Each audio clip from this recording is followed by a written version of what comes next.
지난주에 저희가 그 전주에서 그 캠페인을 했습니다. 전주가 저희 전북지부, 라이프 오브 전북지부가 있는데, 그래서 캠페인을 했는데, 캠페인도 하고 뭐 이제 저한테 이렇게 탁 와닿았던 부분이 있는데, 그게 뭐냐면 거기 이제 지부장 대표신 우리 목사님, 박용태 목사님이라고 합동적 목사님이신데 말씀을 하시는데, 본인 교회에 아주 특별한 일이 있었다라는 거죠.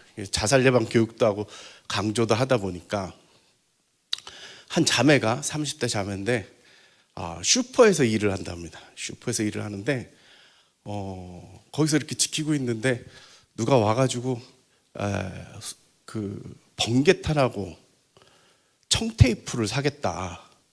청테이프를 못 찾겠다.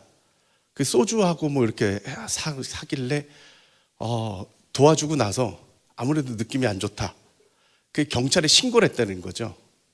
그래서 경찰이 10분 내에 출동을 해서 와가지고 그 카드사하고 연결해가지고 지혜롭게 한 거죠. 계산이 잘못됐는데 그 은행이 직접 연락을 해야 된답니다. 그래서 계산이 잘못됐는데 연락 달라고. 그래가지고 이제 그 사람 찾아가지고 살린 거예요. 아까 번개탄 얘기한 게 그런 게 이제 직접적인 효과가 있는 거죠. 이렇게 교회에서 교육한다라는 게 참 효과라는 것이 어떤 건가 이렇게 처음 느꼈고요. 교회에서 뭘 한다라는 것이 이게 보편적으로 이런 교육을 갖고 있고 상식을 가지고 있고 소위 얘기하는 게이트키퍼를 만든다라는 게 이런 결과들을 가져올 수도 있다라는 말씀을 먼저 하나 드리고 시작을 하겠습니다.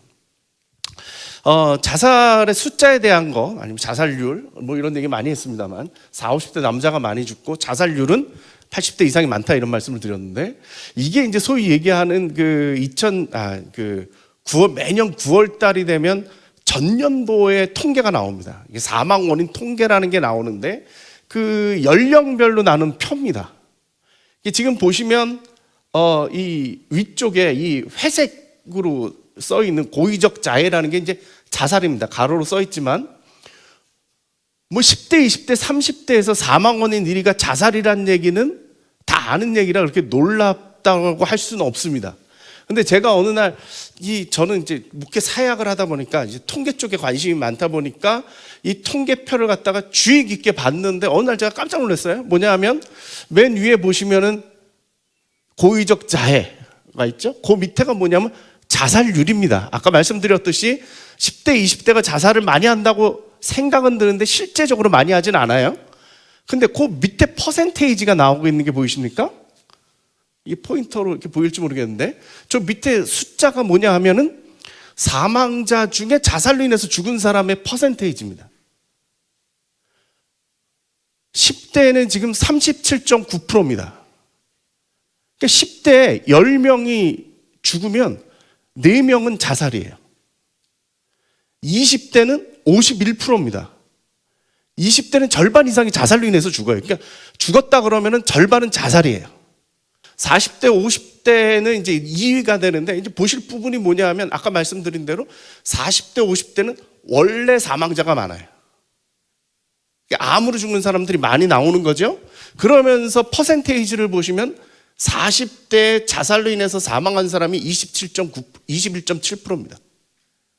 그러니까 40대부터 이제 사망자들이 많이 나오지 않습니까? 40대 여러분 목사님들이 장례를 가시면 10명 중 4명은 10명 중 2명, 그러니까 5명 중 1명은 자살로 인해서 죽은 장례예요. 우리가 모르고 지나가는 거죠. 특히 만약에 그게 남자다 그러면은 한 40%까지는 봐야 될 겁니다. 왜냐하면 이 연령대가 되면 여자보다 남자가 한 3배 정도 자살을 많이 하거든요. 그러니까 50대도 10%가 넘습니다. 그러니까 저는 이 통계를 보고서 그 어떤 숫자보다도 우리가 지금 봐야 될 부분이 아닐까라는 생각이 들었습니다. 저는 대한민국의 정상은 아니라고 생각됩니다. 무슨 병으로 죽거나 아니면 사고로 죽는 게 아니라 스스로 목숨을 끊는 것이 사망 원인 5위에 있고, 그 퍼센테이지를 볼 때 막 20대 같은 경우는 절반 이상이 자살로 인해서 죽는다? 이건 정상적이라고 하긴 좀 어려운 나라다 이렇게 볼 수가 있죠. 이거는 뭐냐 하면은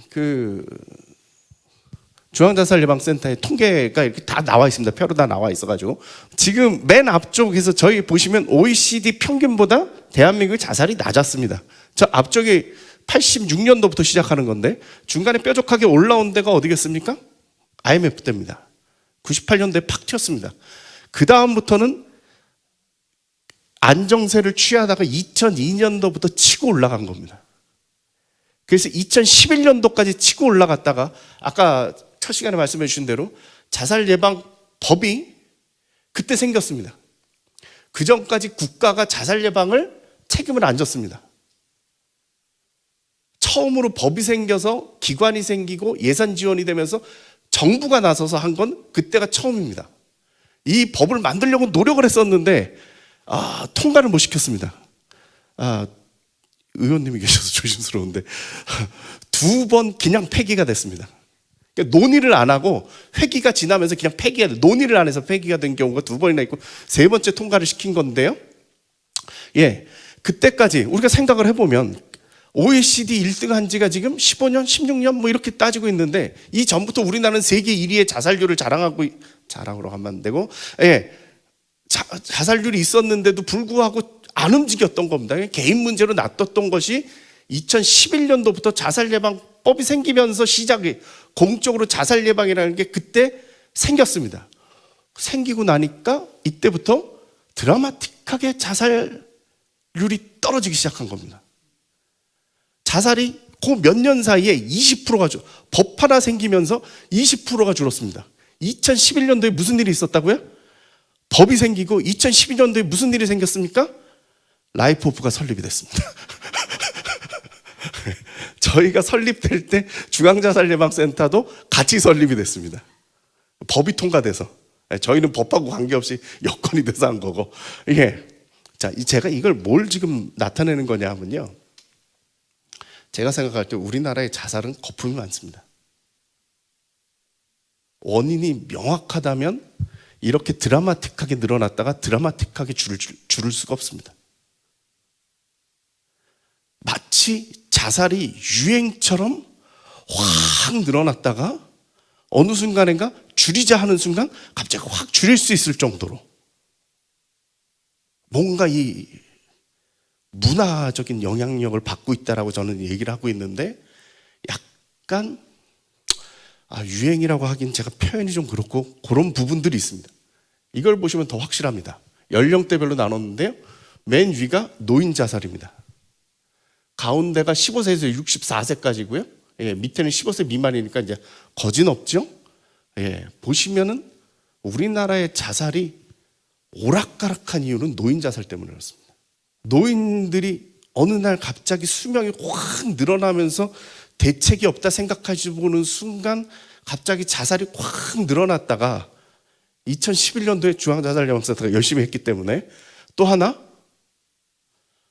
노인 기초연령 기초연금, 제 생각에 그거 하나만으로 한 달에 20만 원, 30만 원 받는 걸로 인해서 노인들의 자살이 다시 드라마틱하게 확 줄어들고 있다는 거죠.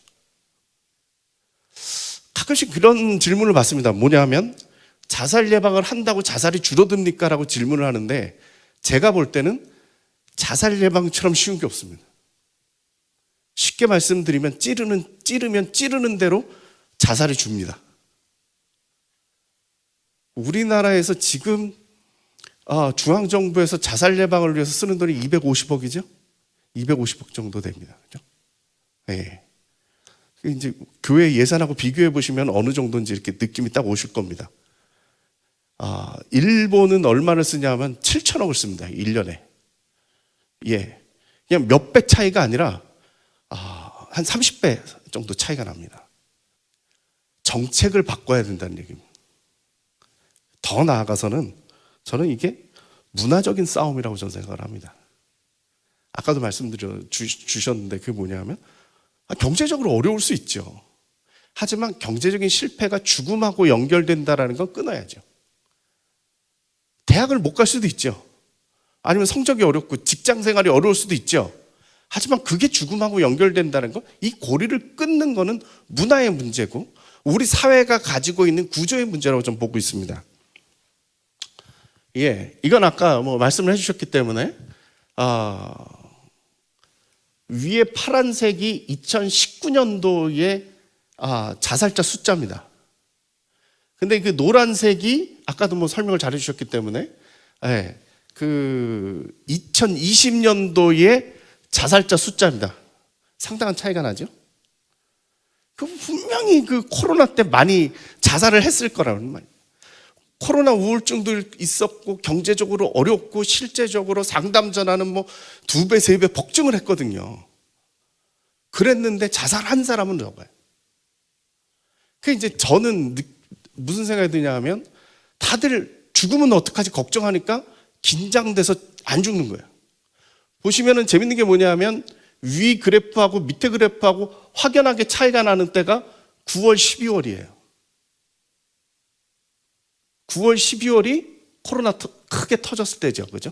8월 15일 이후에 코로나 터졌을 때 그때 자살이 확 줄고 그 다음에 12월 달 지금 우리 그 유행 그 연말 유행됐을 때 확 줄고 하는 영향력이 있다라는 거죠. 예, 요거는 이제 숫자로 이렇게 적어놨는데 아까 이제 본부장님이 얘기하셨는데 3월 달 제가 어제 밤에도 이걸 마지막으로 보고 왔는데 3월 달이 몇 명이냐 하면 1224명이에요. 그러니까 1224명이니까 평년보다 높아요. 전에까지는 훨씬 낮았는데 3월 달에 갑자기 전년도보다도 확 높이 올라갔어요. 19년도보다도. 그러니까 지금부터 저는 불안한 거죠. 이게 제가 그래서 유보된 자살이라고 이름을 붙인 게 뭐냐면 자살이라는 게 이렇게 길게 통계를 보니까 한 해에 줄었다가 그 다음 해로 몰리는 수가 있습니다. 이거는 그 자살뿐만이 아니라 전체 사망 통계를 볼 때, 전체 사망 통계를 볼 때도 그렇습니다. 그러니까 한 해에 이렇게 이상하게 줄었다 싶으면 그 다음 해에 확 늡니다. 예. 이게 올해 이제 그 심리적인 긴장이 풀리고 아까 말씀해 주신 대로 심리적 긴장이 풀리고 또 하나 재난지원금으로 버텼던 사람들이 못 버티게 될 때 이제 결과가 좀 끔찍하게 나타날 수 있기 때문에 올해가 상당히 중요한 때가 될 수 있겠다 이런 생각을 갖습니다. 이 얘기 많이 들어보셨죠? 깨진 유리창 이론입니다. 미국의 그 성경을 보면 이제 이런 상태죠. 그 깨진 유리창 이론은 그 조지 켈링이라는 사람입니다. 제임스 윌슨이라고 1982년도에 이분들이 이론을 만들었죠. 어느 그 빈민가에 보니까 깨진 유리창이 많은 동네 보니까 질서가 없고 범죄가 많더라는 거예요. 그 유리창이 안 깨져 있으면 괜찮을까? 그래서 실험을 해봤죠. 자동차 2대를 갖다 놨죠. 다 아시는 얘기니까 제가 간단하게 말씀드릴게요. 하나는 유리창 하나를 깨놓고 세워놨더니 그 다음에 가봤더니 그냥 놔뒀던 차는 멀쩡한데 유리창 하나 깨놨던 차는 뭐 다 부셔놓고 다 훔쳐가고 난리가 났다라는 거예요. 우리나라에선 이 이론을 갖다가 뭐 나비 효과 뭐 이러는데 그건 좀 이해를 잘못한 것 같아요. 제가 볼 때는 저도 이제 사회학적으로 하니까 그건 뭐냐 하면 질서가 깨진 곳에 범죄도 일어난다라는 거예요. 좀 이따 더 설명을 드릴 텐데 그래서 이 이론을 가지고 누가 나타났느냐면 줄리아니 그 트럼프 친구 있죠. 줄리아니가 원래 뉴욕의 전설적인 시장이죠. 이 사람이 나타나가지고 범죄와의 전쟁을 벌였습니다. 그런데 방법이 뭐였느냐? 지하철에 낙서를 지우는 거였습니다. 언론이 난리가 났죠. 범죄와의 전쟁을 하려면 무기를 살든지 경찰력을 들이든지 해야지 지하철에 낙서 지운다고 그게 줄겠니? 라고 했는데 첫 해에 30%가 줄어버렸습니다. 2년에 50%, 3년에 범죄가 80%가 줄어버린 거예요. 낙서를 지웠더니. 이게 지금 무슨 얘기를 하고 있느냐? 이 원 이론을 얘기하고 있는 사람이 뭐라고 했냐면 디스오더입니다. 무질서가 결국 범죄를 만들어낸다. 좀 이따 같이 더 나올 겁니다. 요즘 제가 우리 사회를 보면서 제일 불안하게 느끼는 건 뭐냐면 한 2, 3년 전부터 제가 이런 얘기를 했었는데 분노입니다. 그 조국 사태 때 보시면 어떠셨어요?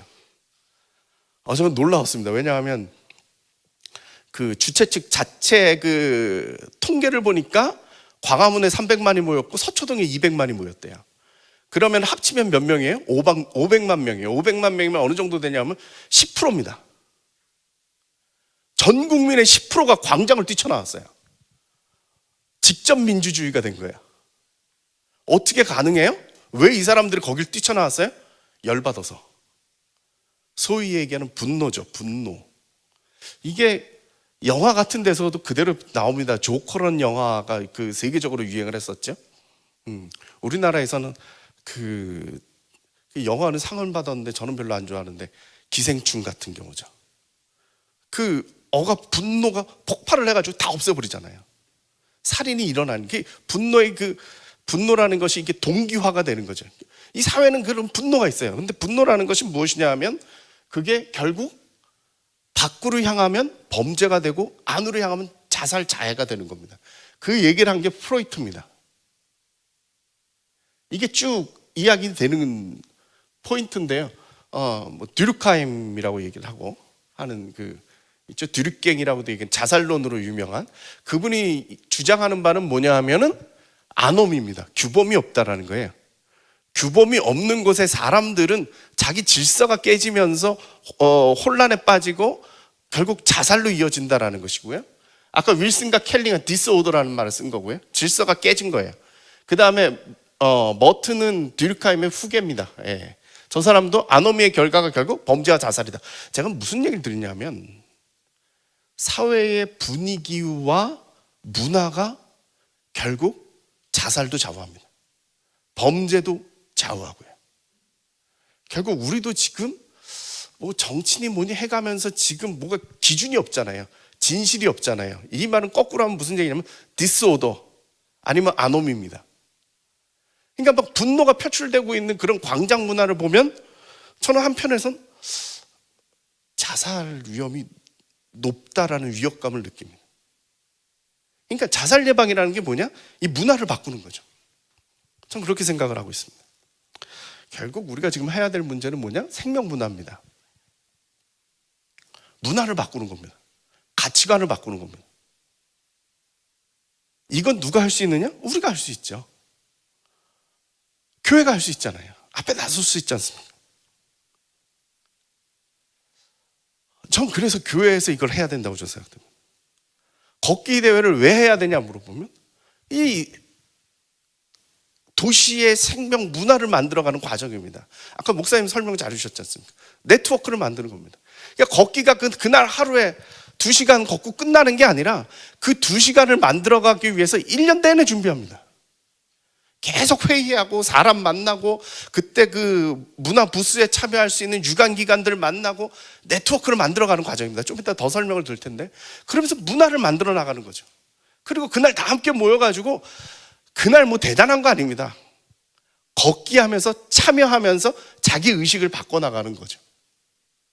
이걸 교회가 해야 되는 부분이라고 생각하는 거죠. 저는 또 하나 중요하게 생각하는 것은 뭐냐 하면 제가 말이 길어질까 봐 이제 슬라이드는 안 넣었는데요.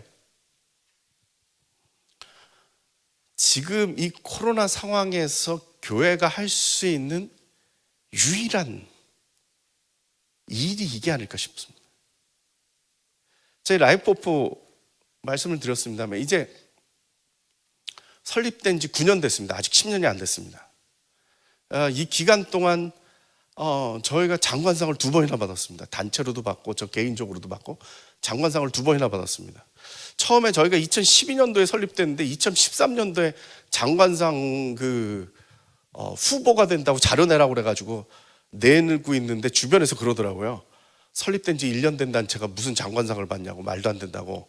왜냐하면 장관상은 뭐 몇 년 지나가지고 이제 업적이 이렇게 다 이렇게 있고 흔들리지를 않아야 줄 건데 1년밖에 안 됐는데 누가 주냐고 그래서 그냥 하는 건가 보다. 저도 그렇게 생각하는데 진짜 주더라고요. 곰곰이 생각해 봤어요. 왜 우리를 줬을까 생각을 해보니까 재밌잖아요. 신기하잖아요. 담당자가 있어가지고 말을 못 하겠는데 재밌잖아요. 그냥 지들끼리 알아서 하는 거예요. 다른 데 돈 주고 해도 안 돌아가는데 얘네들은 지네들끼리 모여가지고 모여라 그러니까 막 몇천 명 모여가지고 운동하고 뭐하고 막 교회에서 모여라. 좋은 거죠. 이런 단체가 없잖아요. 이게 교회가 할 수 있어요.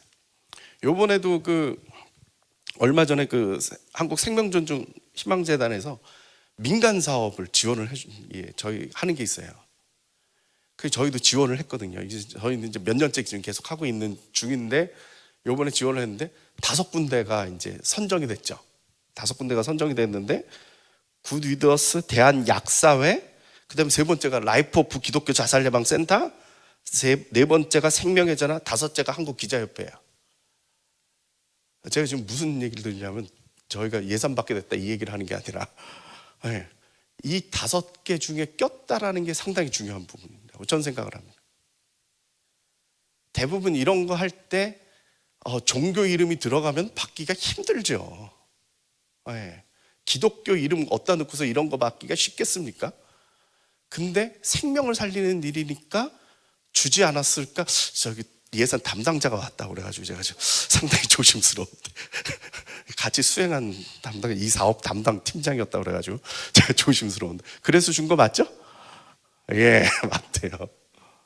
제가 무슨 말씀을 드리냐면 기독교라는 이름을 걸고도 공적으로 나설 수 있는 유일한 분야입니다. 지금 상황에서는 뭘 하도.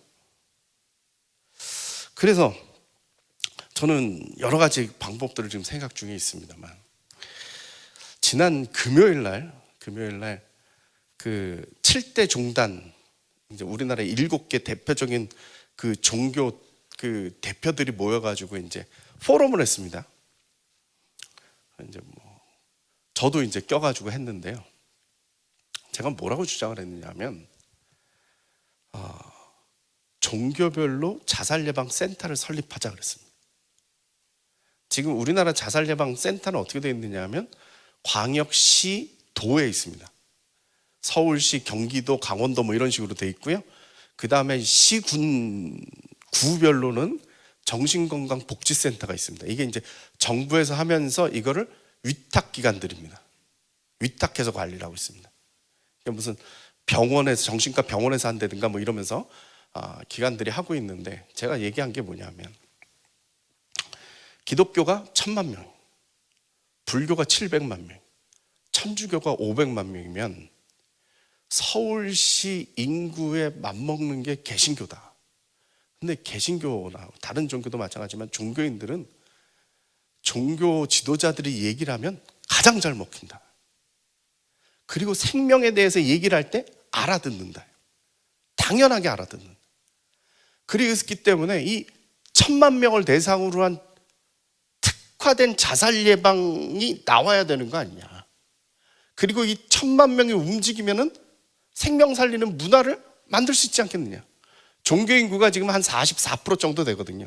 44%가 나서면 되지 않겠느냐. 종교별로 만들어줘라. 서울시 수준의 종교 그 자살 예방 센터가 필요하다라고 제가 주장을 했습니다. 그랬더니 그 복지부 과장님도 호응을 하셨어요. 이건 고려하겠다. 맞는 얘기인 것 같다. 이 생각이 어디서 나왔겠어요? 우리가 항상 얘기하지 않습니까? 사도행전, 그죠?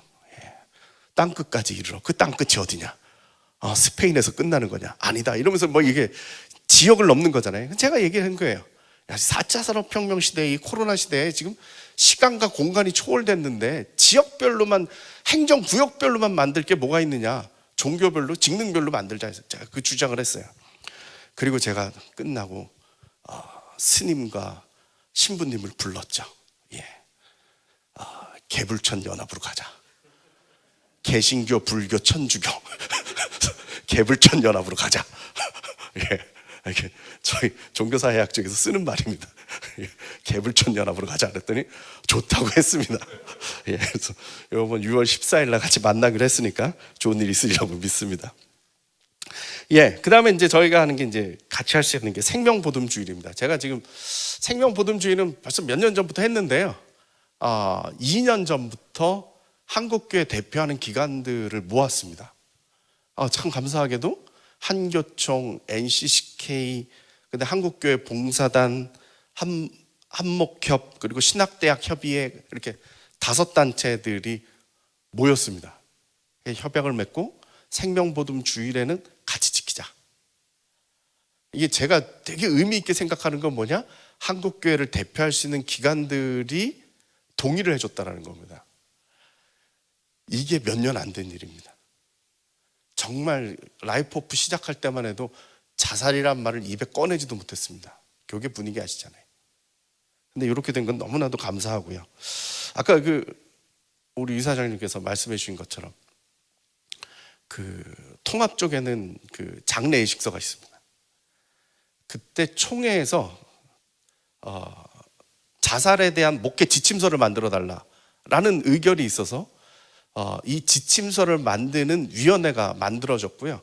제가 위원장을 했습니다. 제가 통합 소속은 아닌데 그냥 전문가 자격을 하도 사람이 없다 보니까 이제 타교단이지만 데려다 위원장을 시켰는데 제가 머리를 썼습니다. 그래서 뭐 관련된 얘기 쭉 쓰고 마지막에다가 예식서를 하나 넣자.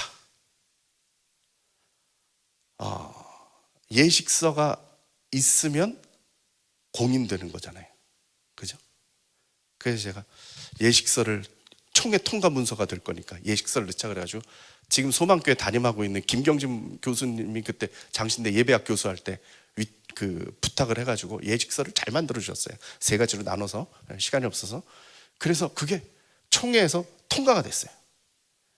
아마 총대들은 아무것도 모르고 통과시켰을 거예요. 근데 그게 결정적인 문서입니다. 우리나라 역사상 처음으로 종교에서, 개신교뿐만 아니라 종교에서 자살자를 위한 장례 예식을 공인해 준 게 처음입니다. 그래서 제가 추천을 해가지고 그때 장관상을 받았어요. 통합에서. 본인들은 별로 그렇게 느끼지를 못하는 것 같은데 중요한 건데 하여간 그렇습니다. 그 다음에 이제 저희가 하는 게 이제 그 생명보든 기초교육 이제 나중에 나오기 때문에 그런 것들도 국공립학교에 저희들이 가서 합니다. 예, 부담 없이 이게 가능하죠. 되니까 하고요. 예, 좀 이따 말씀이 나오기 때문에 좀 멈추겠습니다. 뭐 재밌는 거를 말씀을 드리면 제가 그 7월 달에 어느 고등학교에 가가지고 이제 강연을 합니다. 3년 전에 그 학교 가가지고 제가 강연을 했는데 미치는 줄 알았습니다. 전교생 700명을 강당에다 모아놓고 저 혼자 강연을 해야 됩니다. 2시간 동안. 미션 학교도 아닙니다. 그냥 그 교육을 시키고 싶다고 그래서 고마워서 저도 가긴 가는데 그 2시간이 이루 말할 수가 없습니다.